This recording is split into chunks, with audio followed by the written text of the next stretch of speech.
Welcome back to channel दोस्तों। तो कैसे हैं आप लोग? आशा करते हैं आप लोग अच्छे होंगे। ठीक है, आज का जो क्लास होने वाला है वो आपका क्लास 9 का जो भी SCRT NCERT का सीरीज चल रहा है, क्लास 9 का चैप्टर नंबर 5 होने वाला है। इससे पहले चैनल पे ऑलरेडी चैप्टर नंबर 4 तक मैंने पढ़ा दिया था, उसके जो भी इंपॉर्टेंट टॉपिक्स थे, जो भी MCQs थे, मैंने करा दिए थे। ठीक है, तो ये चैप्टर नंबर 5 होने वाला है क्लास 9 का। ठीक है, तो चलते हैं, देखते हैं कि एक एक चीज़ को क्या चीज़ दिया गया है। जैसे कि आपको पता होगा मेरा पढ़ाने का तरीका थोड़ा सा अलग है। सबसे पहले मैं बताता हूँ कि क्लास 9 के चैप्टर नंबर 5 जिसका नाम है SCRT का बुक है ये, प्राकृतिक वनस्पति एवं वन्य जीव प्राणों। इससे आपका जो भी प्रीवियस एग्जाम हुए TRE 2.0 इसमें से कितने सवाल पूछे गए हैं।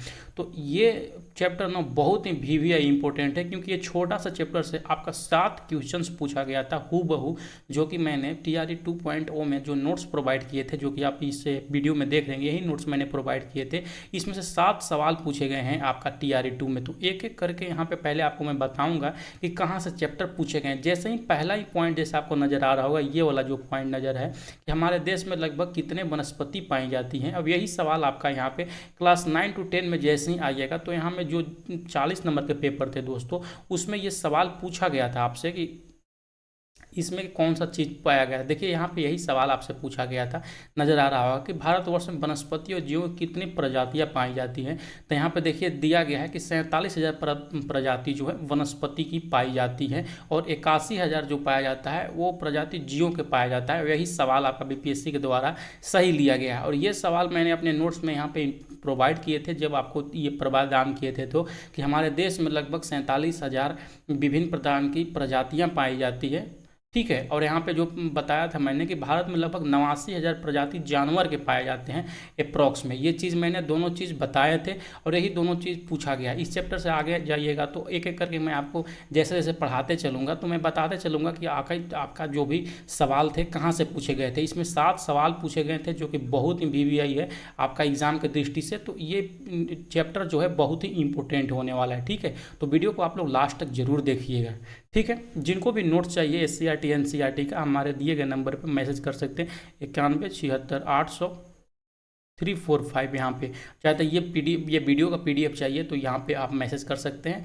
आप 99 रुपये दे के ज्योग्राफी क्लास 6 से लेकर 10 तक यहाँ पे ले सकते हैं हमसे PDF। ठीक है, तो चलते हैं एक एक करके इस चैप्टर में क्या कुछ इंपॉर्टेंट देने वाला है, और कौन सा क्वेश्चन मोस्ट एक्सपेक्टेड रहने वाले हैं आपका TRE 3.0 या स्टेट या जो भी एग्जाम है उसमें पूछा जा सकता है। ठीक है, तो चलिए वीडियो को स्टार्ट करते हैं। सबसे पहला पॉइंट इस वीडियो में जो है, मतलब क्लास में जो दिया गया है चैप्टर नंबर 5 में, कि हमारे देश में लगभग 47,000 वनस्पति प्रजाति पाई जाती है मित्रों। ठीक है, और इसी तरह भारत में जैव विविधता के मामले में विश्व में 10वां स्थान और एशिया में 4था स्थान है। याद रखिएगा, तो आपसे पूछेगा कि वर्ल्ड में भारत में जैव विविधता के नज़र से कितना स्थान है, तो 10वां स्थान है, और एशिया में जो स्थान है वहाँ पे एशिया में आपका 4था स्थान है। ये दोनों चीज़ आप लोग याद रखिएगा, बहुत ही इंपॉर्टेंट है।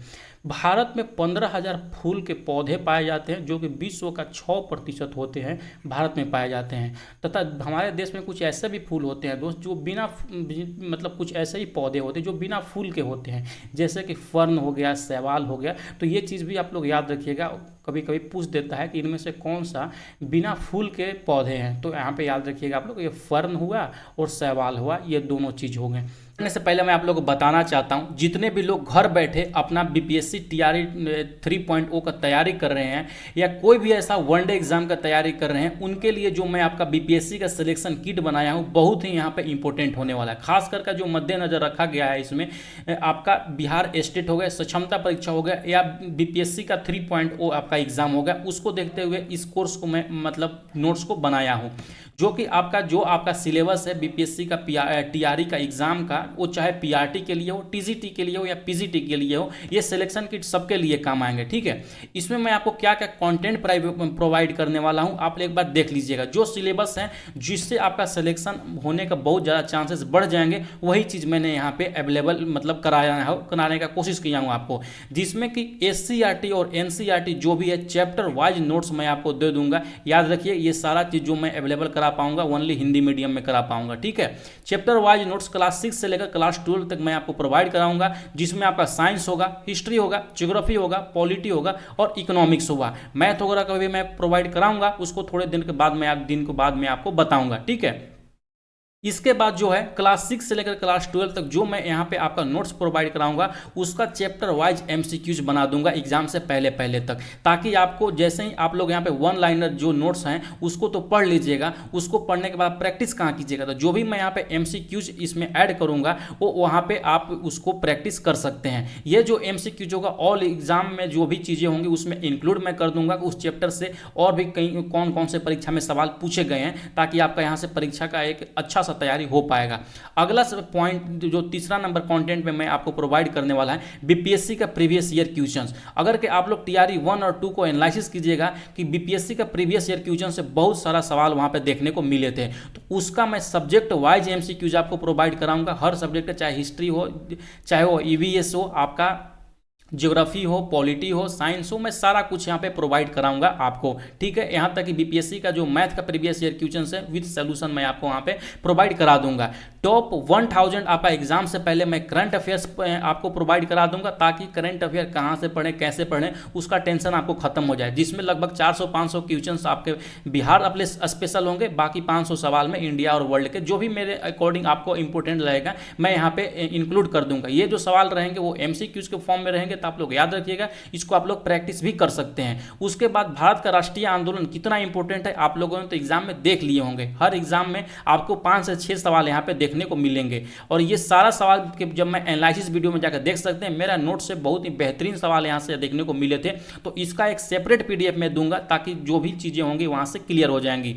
अगर के बीपीएससी सिलेक्शन किट में 6 नंबर जो मैं आपको कंटेंट प्रोवाइड करूंगा, जितने बीपीएससी के टीयर 1 टायर 1 यानी कि टीआरई 1 और 2 में जो भी क्वेश्चंस हैं वो सारा का सारा एमसीक्यूज के फॉर्म में आपको दे दूंगा, ताकि आप एक बार देख लीजिएगा कि परीक्षा में सवाल कैसे आ रहे हैं, विथ आंसर ये रहेंगे, आप लोग समझ जाइएगा।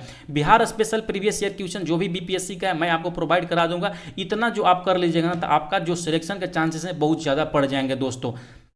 जिनको भी अगर तैयारी करना चाहिए तो ये जो भी मैंने चीज़ यहाँ पे डिस्कस की हैं उस पर आप अच्छे से पकड़ बना लीजिए, आपका बहुत ज़्यादा ही नंबर एग्जाम में आ जाएंगे, बहुत अच्छा खासा नंबर आ जाएंगे, सिलेक्शन का जो चांसेस है दोस्तों बहुत हाई हो जाएंगे। ठीक है, ये पूर्णतः आपका टीआरई 1 और टीआरई 2 पर आधारित मैं ये नोट्स बनाया हूँ। आप टीआरई 1 और 2 में भी मैं बीपीएससी का सिलेक्शन किट दिया था, बहुत लोगों का यहाँ पे सिलेक्शन हुआ है, और इसके बारे में वीडियो ही बनाया हुआ हूँ इससे पहले कि टीआरई जो भी मैं यहाँ पे टीआरई 2 में जो दिया था बीपीएससी का सिलेक्शन किट, उसमें कितने सवाल आए हैं, तो जाकर वहाँ पे ऑथेंटिसिटी इसका चेक कर सकते हैं, कितना बेहतरीन चीज़ दिया है। ये जिनको भी चाहिए ये मात्र अभी अगर परचेज कीजिएगा तो मात्र 499 रुपीज़ में यहाँ पे परचेज कर सकते हैं।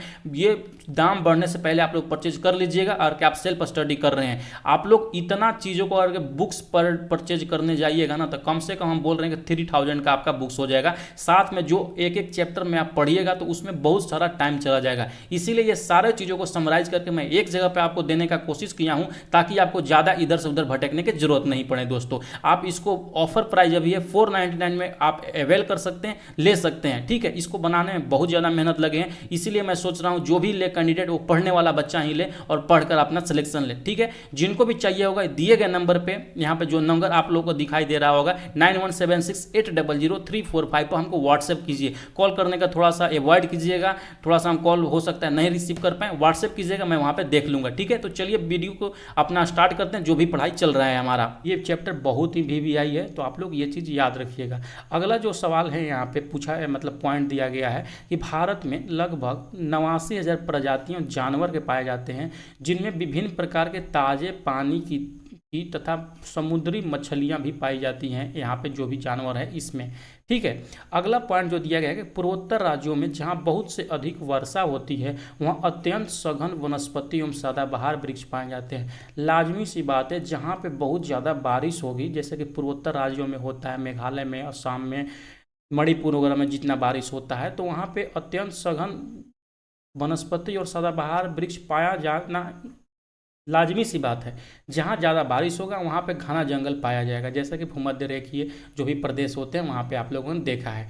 अगला पॉइंट जो है कि पृथ्वी पर एक खास किस वाले वनस्पति जगत, प्राणी जगत वाले विशाल पारिस्थितिकी तंत्र पाए जाते हैं, जिन्हें जीनोम कहते हैं, जैसे मानसून जीनोम हो गया, मरुस्थलीय जीओम हो गया, और विषुवत रेखीय जीओम हो गया इत्यादि। ठीक है, और यहाँ पे देखिएगा उष्णकटिबंधीय सदाबहार वन, इससे आपका सवाल यहाँ पे अगर हमको दिखाना चाहे तो यहाँ पे सवाल आपसे पूछा गया था। ठीक है, तो एक एक करके यहाँ पे मैं बता देता हूँ कि कितना सवाल इसमें से पूछा गया था। ठीक है, चैप्टर नंबर 5 से। चैप्टर नंबर 5 में जैसे स्क्रीन पर आप लोग देख रहे होंगे, ये क्लास 6 to 8 का, यहाँ पे 6 to 8 का SST का है, यहाँ पे ज्योग्राफी का। ज्योग्राफी में क्वेश्चन नंबर 9 में पूछा गया था कि सुंदरबन के संबंध में निम्नलिखित में से कौन सा कथन सही है। ठीक है, जब ये चैप्टर नंबर 5 ये इस बुक में जैसे ही चैप्टर नंबर 5 में यहाँ पे जब हम पढ़ाएंगे आपको मैंग्रोव वन तो यहाँ पे मैंने बताया था कि मैंग्रोव वन जो होते हैं एक दलदली क्षेत्र होते हैं जिसमें सुंदरी वृक्ष पाया जाता है, और इसमें जो पाया जाता है सुंदरबन प्रदेश में रॉयल बंगाल टाइगर पाया जाता है। और यही सवाल आपसे पूछा गया था। यहाँ पे ये चीज़ों को जैसे कि देख सकते हैं, यहाँ पे 3-4 कथन दिया गया था कि विश्व में सबसे बड़ा डेल्टा है तो ये भी है सुंदरबन का डेल्टा। यहाँ पे सुंदरी नामक वृक्ष पाया जाता है, जैसे कि मैंने नोट्स में प्रोवाइड किया था। तो यहाँ पे जैसे कि देख सकते हैं, और रॉयल टाइगर बंगाल पाया जाता है। तो यहाँ पे आपका ऑप्शन बिल्कुल यहाँ पे एक में से अधिक हो जाएगा। ठीक है, तो जैसा जैसा मैं सवाल आता जाएगा ना, मैं आपको बताते जाऊँगा कहाँ कहाँ से सवाल आया है। ठीक है, अगला देखिए यहाँ पे है, आप लोगों को जो पढ़ना है, उष्णकटिबंधीय सदाबहार वन। ये वन पश्चिमी घाट के अधिक वर्षा वाले क्षेत्र जो अंडमान निकोबार द्वीप समूह तथा असम के ऊपरी भाग में पाए जाते हैं। यहाँ मोटे तौर पर 200 सेंटीमीटर से अधिक वर्षा होती है। उष्णकटिबंधीय सदाबहार वन के बारे में। और ये जो ग्रीन किया गया है, ग्रीन मतलब समझ लीजिए ये सवाल आपका टीआरई में पूछा गया सवाल है, जो कि मेरे नोट्स से ही डायरेक्ट यहाँ पे सवाल आए थे। अब मैंने बोल रहा है ना, टीआरई 2.0 में मैंने दोस्तों नोट्स प्रोवाइड किए थे कि वहाँ पे बहुत सारे सवाल डायरेक्ट टू डायरेक्ट मिले थे। अब देखिए यही सवाल जो प्रोवाइड मैंने किए थे कि यहाँ मोटे तौर पर 200 सेंटीमीटर से अधिक वर्षा होती है उष्णकटिबंधीय सदाबहार में। अब यही सवाल जब यहाँ पे आइएगा क्लास 6 to 8 में, तो यहीं पर कहीं पर ये सवाल जरूर पूछा गया होगा कि इसमें देखिए यहाँ पे पूछा गया है ये सवाल कि विशेषता भारत के उष्णकटिबंधीय सदाबहार वनों से संबंधित है। यहाँ 200 सेंटीमीटर से अधिक उच्च तापमान एवं अधिक वर्षा वाले क्षेत्र केंद्रित है। जैसे कि मैंने बता रखा अभी कि यहाँ पे जो उष्णकटिबंधीय सदाबहार है, यहाँ पे 200 सेंटीमीटर से अधिक वर्षा होती है। साथ ही साथ जो यहाँ पे मैंने अगला जो पॉइंट दिया गया, यहाँ पे सदाबहार घने ऊंचे एवं स्तरीकृत होते हैं। सदाबहार जहाँ भी बंद होंगे वहाँ पे सघन स्तर के जो पेड़ पौधे हैं, सदाबहार पौधे पाए जाते हैं। और यहाँ पे ये सभी पेड़ पौधे विशेष मौसम में एक साथ पत्तियाँ गिरा देते हैं। अब यही चीज़ मैंने यहाँ पर भी लिखा था कि जैसे कि यहाँ पे देख सकते हैं, यहाँ पे जो ये वृक्ष होती हैं अपनी पत्तियों को एक साथ 1.5 से 2 महीने के लिए गिरा देते हैं। ठीक है, तो जो भी लोग अच्छे से अगर ये बुक्स या मेरे नोट्स को भी पढ़ लेते हैं तो उनका सिलेक्शन होना तय है दोस्तों, कि सवाल यहीं से पूछा गया था। जैसे कि देख सकते हैं, इसका आंसर हो जाएगा उपयुक्त में से एक से अधिक। ठीक है, आशा करता हूं इतना समझ गए होंगे। अगला चलते हैं, पॉइंट क्या दिया गया है जो यहाँ पे है उष्णकटिबंधीय सदाबहार में, इसमें अनेक बहुमूल्य वृक्ष पाए जाते हैं। कौन कौन सा वृक्ष? और रोजवुड का वृक्ष, सिनकोना, आबनूस जिसको एबोनी बोलते हैं, बांस इत्यादि जो पाए जाते हैं आपका उष्णकटिबंधीय सदाबहार वनों में ये चीज़ पाए जाते हैं। एक एक चीज़ आप लोग याद रखिएगा, जो भी चीज़ इसमें लिखा है इसको आप इग्नोर मत कीजिएगा, बहुत ही इंपॉर्टेंट है। हाथी तथा असम के दलदली भाग में पाया जाने वाला एक सींग वाला गैंडा इसी वन का जंतु है। हाथी हो गया, एक सींग वाला गैंडा हो गया, यहाँ पे इसी वन में पाए जाते हैं, उष्णकटिबंधीय सदाबहार वन में पाए जाते हैं। इसी के अंतर्गत आता है उष्णकटिबंधीय पर्णपाती वन। ठीक है, उष्णकटिबंधीय पर्णपाती वन जो होते हैं, इसका सबसे अधिक क्षेत्र है भारत में क्षेत्र है। यहाँ पर जो बारिश होती है वो 50 सेंटीमीटर से 200 सेंटीमीटर के बीच दोस्तों यहाँ पे बारिश होती है, तथा यह वृक्ष अपनी पत्तियों को 1.5 से 2 महीने तक के लिए यहाँ पर गिरा देती है। इसीलिए इसको उष्णकटिबंधीय पर्णपाती वन बोला जाता है। अतः वृक्ष काफ़ी समय तक पत्ता रहित रहते हैं, इन्हें पतझड़ वन भी बोला जाता है। याद रखिएगा, इस वन के जो प्रमुख विशेषता है, इसमें चंदन और सागवान के वृक्ष पाए जाते हैं। और ये सवाल आपका टीआरई में पूछा गया सवाल है। अगर मैं आपको कहीं भी दिखाना चाहूँ तो देखिए यहीं पे सवाल पूछा गया है। ये जो मैं अपना एनालिसिस वीडियो आपको जब एक लेकर आऊँगा ना, ज्योग्राफी का सारे सब्जेक्ट का, उसमें देखिएगा एक एक सवाल आपका मेरे नोट से SCERT से NCERT से पूछा गया था, जो मैंने प्रोवाइड किया था। भारत में चंदन किस प्रकार के प्राकृतिक वनस्पति पाए जाते हैं, जो कि भी जस्ट मैंने यहाँ पे बताया। जो ये होता है उष्णकटिबंधीय पर्णपाती वन में जो होते हैं प्रमुख विशेषता होती है वहाँ के वृक्षों का चंदन और सागवान। यही सवाल पूछा गया था कि चंदन किस प्रकार का वनस्पति है, तो उष्णकटिबंधीय पर्णपाती वन यहाँ पे आपको सही करके मतलब टिक करके आना था। ठीक है, आशा करता हूँ, देख रहे हैं कितना सवाल आ रहा है इसमें। अगला पॉइंट है जो दोस्तों कि शुष्क पर्णपाती वन उन क्षेत्रों में पाए जाते हैं जहाँ पे जो वर्षा होती है 50 सेंटीमीटर से लेकर 100 सेंटीमीटर के बीच में होती है। मैंने इस नोट्स को बनाने में बिल्कुल भी यहाँ पे फालतू की चीज़ें ऐड नहीं की है, जो भी चीज़ आपका मोस्ट इंपॉर्टेंट चीज़ है बस उसी को इसमें ऐड किया है मैंने। पर्णपाती जंगलों में खास पशु पक्षी पाए जाते हैं जिसमें सींग हो गया, जंगली सुअर हो गए, सिंह हो गया, शेर हो गया, जंगली सुअर हो गया, हिरण, हाथी की प्रधानता होती है और इसमें मोर बहुत अधिक पाए जाते हैं। याद रखिएगा पतझड़ी वनों में मोर अत्यधिक मात्रा में पाए जाते हैं। फिर अगला पॉइंट जो दिया गया है कि यहाँ पे पर्णपाती वनों में 50 सेंटीमीटर से कम होती है जहाँ पे वर्षा, वहाँ अनेक प्रकार के कंटीले वन और झाड़ियाँ पाई जाती है। और यही सवाल आपसे यहाँ पे सवाल पूछा गया है। मैं आपको अगर के TRE 2.0 में दिखाना चाहूँ कहीं पे ये सवाल तो आप पे थोड़ा सा इंतज़ार कीजिएगा। मैं आपको ये सवाल पूछा गया है, बिल्कुल मैं आपको दिखाना चाहूँ तो कि किधर ये सवाल दिया गया है। ठीक है,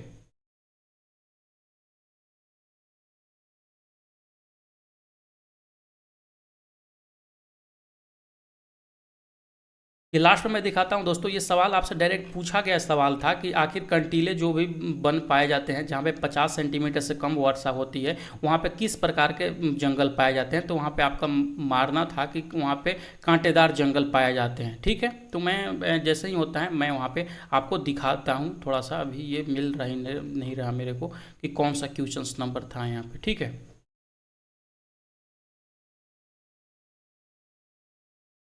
थोड़ा सा इंतज़ार कीजिएगा, मैं आपको बिना दिखाए हुए नहीं जाने दूंगा, ताकि आपको एक पता, देखिए इसको देखने से क्या होता है कि आपको एक पता चलेगा कि आखिर सवाल पूछ कहाँ से रहा है, कि आखिर आपका यहाँ पे जो भी सवाल आ रहे हैं कहाँ से आ रहे हैं। एक आपको यहाँ पे आइडिया मिलते हुए चलेगा कि आखिर सवाल कहाँ से आ रहे हैं, ताकि आप जो भी आने वाला जो TRE 3.0 है आप बेहतरीन तरीक़ा से तभी तैयारी कर सकते हैं मित्रों। ठीक है, मिल नहीं रहा, मैं इसको आपको कमेंट सेक्शन में या डिस्क्रिप्शन में दे दूंगा कि कौन सा क्वेश्चन नंबर था, तो आप लोग जाकर वहाँ से भी देख सकते हैं। ठीक है, तो चलिए अपने मतलब वहाँ पे चलते हैं क्योंकि वीडियो का लेंथ थोड़ा सा लंबा हो जाएगा। हाँ देखिए मिल गया यहाँ पे यही सवाल पूछा था क्वेश्चन नंबर 13 में जो दिया गया है कि भारत में 70 सेंटीमीटर से कम वार्षिक वर्षा वाले क्षेत्र में प्राकृतिक वनस्पति का वर्णन किस रूप में किया जाता है। तो यहाँ पे जैसे कि देख सकते हैं यहाँ पे दिया गया है राइट आंसर कि उष्णकटिबंधीय कांटेदार और झाड़ियाँ वन। यही चीज़ मैंने वहाँ पे ऐड किए थे कि जहाँ पे 50 सेंटीमीटर से कम वर्षा होती है वहाँ पे कंटीले और झाड़ियाँ पाए जाते हैं। देख रहे हैं कैसे हूबहू कॉपी पेस्ट सवाल हुए हैं। इस प्रकार की वनस्पति जो होती है उत्तर पश्चिम क्षेत्र में पाई जाती है। इसके अंतर्गत जो है गुजरात, राजस्थान, हरियाणा के आर्द्र शुष्क क्षेत्र एवं उत्तर प्रदेश का दक्षिणी पश्चिमी क्षेत्र, मध्य प्रदेश का उत्तर पश्चिमी क्षेत्र इत्यादि शामिल है। अब कटीले वाले जो भी चीज़ें हैं वहाँ पे जो भी इम्पोर्टेंट पेड़ पाए जाते हैं जिसमें हो गया खजूर, हो गया यूफोर्बिया, हो गया एकेरिसिया जिसको बबूल बोलते हैं, नागफनी जिसको कैक्टस की प्रजातियां यहाँ पे पाई जाती है।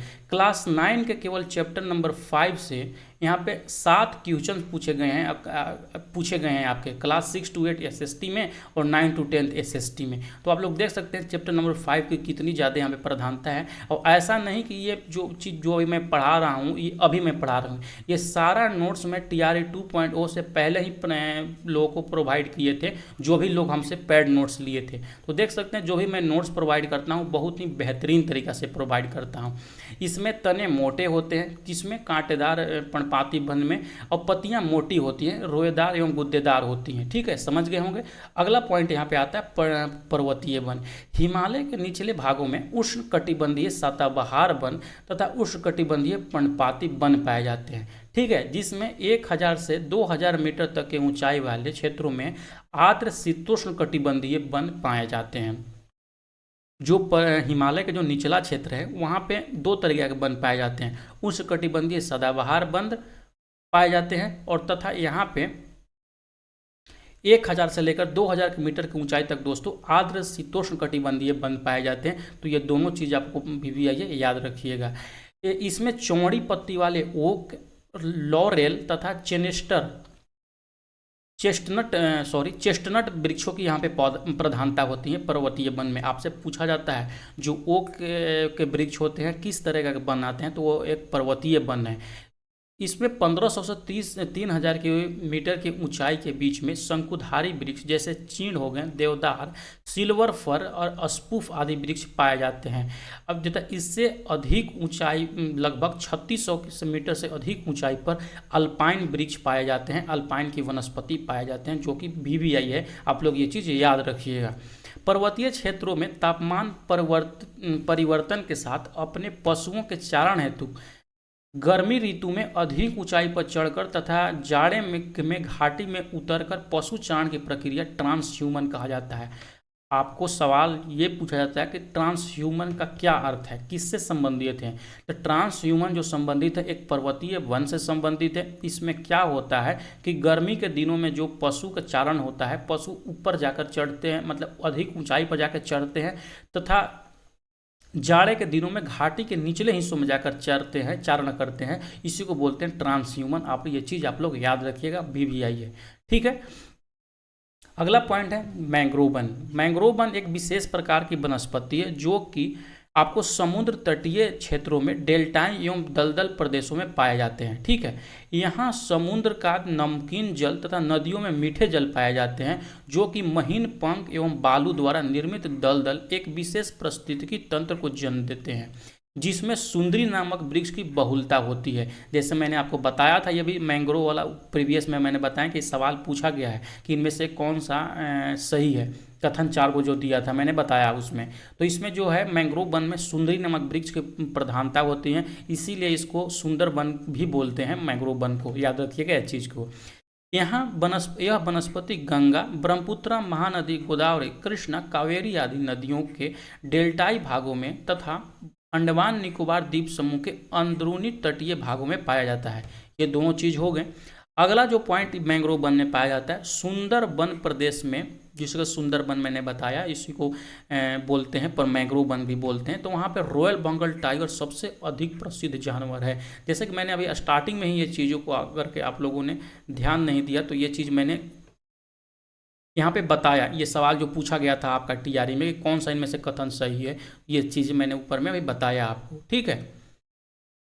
और यहाँ पे इस वन की एक और विशेषता है कि आयुर्वेद में लगभग 2000 पादपों का वर्णन है, जो कम से कम 500 तो निरंतर प्रयोग में आते रहे हैं। 2000 जो कि आयुर्वेद में जो वर्णन है कि मतलब आयुर्वेद क्या होता है, जो भी पेड़ पौधों से जो भी जड़ी बूटी से बनाए जाते हैं दवा, वो आयुर्वेद होता है, जो कि 2000 से अधिक उसमें वर्णित है कि इस पौधा से आयुर्वेद में ये दवा बनते हैं। उसमें से 500 अभी भी आपका प्रयोग में लाए जाते हैं, ठीक है। अगला जो पॉइंट है कि विश्व संरक्षण संघ ने लाल सूची यानी कि रेड डाटा बुक के अंतर्गत में 252 पादपों को शामिल किया है दोस्तों, जिसमें 52 पादप जो है अति संकटग्रस्त हैं तथा 49 जो किस्में हैं उसको नष्ट होने के कगार पर स्थित है। ये चीज़ वहाँ पे अंतर्गत किया गया है। तो सवाल आपसे पूछा जा सकता है कि मैंग्रोव वन के विश्व संरक्षण संघ सूची में, संघ के रेड डाटा बुक के अंतर्गत में मैंग्रोव, भारत के सुंदर वन को, मैंग्रोव वन को कितने पादपों को शामिल किया गया? तो याद रखिएगा 352 पादपों को वहाँ पे शामिल किया गया है, ठीक है, जो कि बहुत ही इंपॉर्टेंट है। अगला पॉइंट पे आइएगा तो अगला पॉइंट आता है आपका वन्य प्राणी। इसमें देख लेते हैं क्या कुछ आपका इंपॉर्टेंट दिया गया है। वनस्पति की ही भांति भारत वन्य प्राणियों में भी धनी है। यहाँ पे जीवों के 89,000 प्रजातियाँ पाई जाती हैं और देश में 1200 से अधिक, यानी कि 1200 से अधिक यहाँ पे बर्ड्स पाए जाते हैं, ठीक है। ये दोनों चीज़ आप लोग याद रखिएगा। अगला पॉइंट जो इस बुक्स में दिया गया है, विश्व की कुल वन्य प्राणी प्रजातियों में 13% यहाँ पे है, भारत में पाए जाते हैं, ठीक है। मछलियाँ भी यहाँ पे, मछलियाँ की 2500 प्रजाति पाई जाती हैं, जो कि विश्व का 12% होता है, ठीक है। याद रखिएगा ये चीज़ों को। भारत में विश्व के 12% मछलियों के प्रजाति पाया जाता है। भारत में विश्व के 5 से 8% तक स्तनधारी जानवर, उभयचरी एवं रेंगने वाले जीव पाए जाते हैं। ये सब चीज़ दिया गया है बुक्स में। हो सकता है डायरेक्ट या स्टैटिक के पोर्शन में आता है, सवाल आपसे पूछ दे, तो ये आप लोग को चीज़ जानकारी होना चाहिए, ठीक है। स्तनधारी जीवों में हाथी सर्वाधिक महत्वपूर्ण है। स्तनधारी में ये भारत के उष्णार्ध वनों में पाए जाते हैं, उष्ण और आर्द्र वनों में पाए जाते हैं। याद रखिएगा हाथी कहाँ पे पाए जाते हैं। तो एक सींग वाला गैंडा अन्य महत्वपूर्ण जानवर है, जो कि असम के दलदली क्षेत्र में पाया जाता है। तो एक सींग वाला गैंडा कहाँ पाया जाता है? असम के दलदली क्षेत्रों में। तथा कच्छ के रण में तथा मरुस्थल में कम से कम कच्छ का रण में जो होता है जंगली गधे और मरुस्थल में ऊंट पाए जाते हैं, आपको सबको पता होगा ये चीज़ को, ठीक है। और यहाँ पे जो मोस्ट इंपॉर्टेंट चीज़ दिया गया है कि भारत में वन्य जीव संरक्षण अधिनियम 1972 ईस्वी में लागू किए गए थे। यहाँ पे ग्रीन से ये हेडलाइट किया गया है, यानी कि ये सवाल आपका TRE 2.0 में पूछा गया है। अगर मैं आपको दिखाना चाहूँ तो ये सवाल आपसे पूछा गया है 9th-10th के SST के पेपर में दोस्तों, ये चीज़ पूछा गया है। एक सेकंड में टाइम लग रहा है, मैं आपको जरूर दिखाऊंगा कि सवाल ये कहाँ पूछा गया है, ठीक है। देखिए यहाँ पे ये क्वेश्चन नंबर 4 में ही ज्योग्राफी में पूछा गया है कि वन्य जीव संरक्षण अधिनियम किस वर्ष लागू किया गया है, तो 1972 ईस्वी में बिल्कुल राइट आंसर होता है। और यही चीज़ मैंने आपको प्रोवाइड किए थे यहाँ पे नोट्स वगैरह में, ठीक है। अगला आता है यहाँ पे कि भारत विश्व का अकेला देश है जहाँ शेर और बाघ दोनों पाए जाते हैं, ठीक है। ये समझ लीजिएगा, ऐसा कोई और देश नहीं है जहाँ पे शेर और बाघ एक साथ पाए जाते हैं कोई दूसरा देश में। गुजरात के गिर में भारतीय सिंहों का प्राकृतिक निवास है। आपसे पूछा जाएगा गिर राष्ट्रीय उद्यान कहाँ पे स्थित है, तो गुजरात में स्थित है। वहाँ पे सिंह के लिए, यहाँ पे लायंस के लिए फेमस है वो। भारतीय बाघ का निवास स्थान पश्चिम बंगाल का सुंदरवन, मध्य प्रदेश, झारखंड तथा हिमालयी क्षेत्र के वन प्रदेश हैं। और लद्दाख के ठंडे प्रदेशों में याक पाए जाते हैं, यह चीज़ याद रखिएगा। और जो दोस्तों घड़ियाल के बारे में आता है कि घड़ियाल जो है विश्व का भारत एकमात्र देश है जहाँ पे घड़ियाल पाए जाते हैं, ठीक है। पश्चिम बंगाल के खड़गपुर में दीघा समुद्री तट पर अगर जाइएगा तो विश्व के प्रसिद्ध और बड़े बड़े वहाँ पे कछुए पाए जाते हैं, तो यह भी आपका यहाँ पे BVI हो जाता है इस दृष्टि से। अगला आता है कि भारत के कुछ दलदली भाग प्रवासी पक्षियों के लिए प्रसिद्ध है।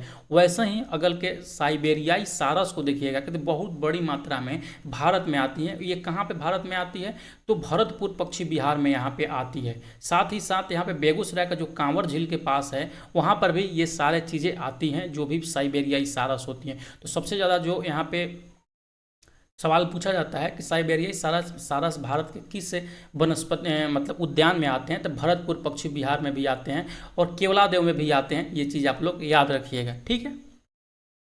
और गुजरात के कच्छ के वन में भी कुछ कुछ हिस्से में आते हैं। अगला पॉइंट जो है कि भारत के 8 जीव मंडल निचय पाए जाते हैं जिसको आरक्षित क्षेत्र भी बोला जाता है। इनमें से 4 का जो गणना होता है वो विश्व के स्थल पर मतलब विश्व स्तरीय होता है, जीव मंडल निचयों में की गई है, ठीक है। 4 की गणना। अगर कि आप लोग देखिए ये सवाल वेरी वेरी इंपॉर्टेंट है, ये सवाल हमेशा पूछा जाता है कि सुंदरबन के डेल्टा कहाँ पे स्थित है। मन्नार की खाड़ी का जो जीव मंडल निचय है आरक्षित क्षेत्र है किस राज्य में है, तो एक बार देख लेते हैं। सुंदरबन आरक्षित क्षेत्र पश्चिम बंगाल में पाया जाता है। मन्नार की खाड़ी जैव मंडल निचय तमिलनाडु में पाया जाता है। सिंपली पाल उड़ीसा में, पंचमढ़ी मध्य प्रदेश में, नोकरेक मेघालय में, नीलगिरी तमिलनाडु, केरल और कर्नाटक क्षेत्र में पाए जाते हैं। नंदा देवी जो है उत्तराखंड में, ग्रेट निकोबार अंडमान निकोबार में, मानस जो जीवमंडल निचय है वो आपका असम में पाया जाता है। कोल्ड डेजर्ट जो है वो हिमाचल प्रदेश में पाया जाता है। और ये सवाल आपसे पूछा गया सवाल है 9 to 10th में कि इनमें से कौन सा निचय भारत में नहीं पाया जाता है या कौन से राज्य में स्थित है, ये देख लीजिएगा एक बार। ये मेरे को अच्छे से याद है कि 6 to 8 में ही ये सवाल पूछा गया सवाल है। अगर कि मैं एक बार दिखा ही देता हूँ आप लोगों को कि ये सवाल किधर पूछा गया है, ठीक है। देखिए ये सवाल पूछा गया है क्वेश्चन नंबर 16 में, आप देखिएगा यहाँ पे कि निम्नलिखित में से कौन सा बायोस्फीयर रिजर्व यूनेस्को द्वारा अंतर्राष्ट्रीय स्तर पर मान्यता प्राप्त नहीं है, ठीक है। तो यहाँ पे उपयुक्त में से कोई नहीं होगा क्योंकि यहाँ पे जो भी 4 चीज़ों दिया गया है, नीलगिरी, सुंदरबन, मन्नार की खाड़ी, ये भारत का जैव मंडल निचय है। इसको अभी यूनेस्को के द्वारा मान्यता प्राप्त नहीं किया गया है। देखिए जैसे मैंने बताया ना, विश्व के जीव मंडल निचयों में 4 को ही मान्यता यहाँ पे दिया गया है, वही यहाँ पे बिल्कुल यहाँ पे सही होता अगर कि यहाँ पे आप लोग पढ़े होते ये चीज़ों को, तो ठीक है। आशा करता हूँ समझ गए होंगे। आते हैं अगला पॉइंट की तरफ। अगला है यहाँ पे दिहांग बियांग जो जैव मंडल निचय है वो अरुणाचल प्रदेश में, डिब्रू सैखोवा जो है वो असम में स्थित है, शेषांचल हिल्स आंध्र प्रदेश में, कच्छ का खाड़ी या कच्छ का रण जो कि खच्चर के लिए प्रसिद्ध है गुजरात स्थित है। यहाँ पे अमरकंटक जो है मध्य प्रदेश छत्तीसगढ़ हो गए, अगस्त्यमाला केरल और तमिलनाडु के अंतर्गत आता है, और कंचनजंगा जो है वो सिक्किम के अंतर्गत आता है। पन्ना बायोस्फीयर रिजर्व कहाँ पे स्थित है, तो ये मध्य प्रदेश में स्थित है, ठीक है। और जो सबसे इंपॉर्टेंट चीज़ है कि यहाँ पे निकल के आता है कि भारत में वर्तमान में कुल 106 राष्ट्रीय उद्यान स्थित है, जिसमें और जिसमें नहीं एवं याद रखिएगा, एवं 566 जो है वन्य जीव आरक्षण मौजूद है, जो कि यहाँ पे VVI होते हैं। आपसे पूछा जाता है भारत में कुल कितने राष्ट्रीय उद्यान है, तो 106 राष्ट्रीय उद्यान है और 566 जो है वन्य जीव आरक्षण क्षेत्र हैं, वन्य जीव अभ्यारण्य है, उसको आरक्षण क्षेत्र भी बोलते हैं।